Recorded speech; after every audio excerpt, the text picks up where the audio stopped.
Friends రాత్రి పెట్టుకున్న మైదాకు చూడండి, గోరింటాకు మంచిగా వండింది. తెల్లారి వరకు ఇంకా మంచిగా ఉన్నది చూడండి. రాత్రి క్లియర్గా కనిపించాలి, మరి చీకట్లను ఏమో. నిస్ అన్నది అత్త నాకంటే నీదే ఎక్కువ వండింది అని అంటే, లేదు నిస్సి చిన్నపిల్లలకు చిన్నగా వండుతుంది, పెద్దవాళ్ళకు పెద్దగా వండుతుంది అని చెప్పా.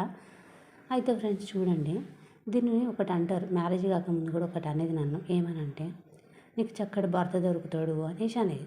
ఇవన్నీ ఉత్తి, ఇవన్నీ నమ్మకండి ఫ్రెండ్స్. వీటిని పట్టుకొని ఇది మంచిగా వండితే ఇది రియల్ అయితే నేను ఇలా దిక్కులేని బతికేదాన్ని కాదు.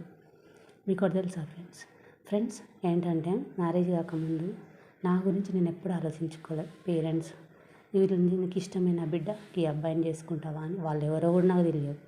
వాళ్ళ ముక్కు తెలియదు, మూతి తెలియదు, మొహం తెలియదు, ఏం తెలియదు.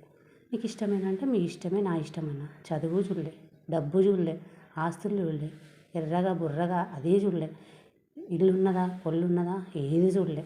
పేరెంట్స్ చెప్పిండ్రు, దేవుడికి లోబడ్డా, పేరెంట్స్కి లోబడ్డా, తల వంచిన, తాళి కట్టించుకున్నాం. ఇప్పటికైనా తెలిసిందా గోరింటాకు ఉంటే మంచి భర్త దొరుకుతాడని? ఇవన్నీ నమ్మబాకండి, ఇదంతా ఫేక్, ఓకేనా?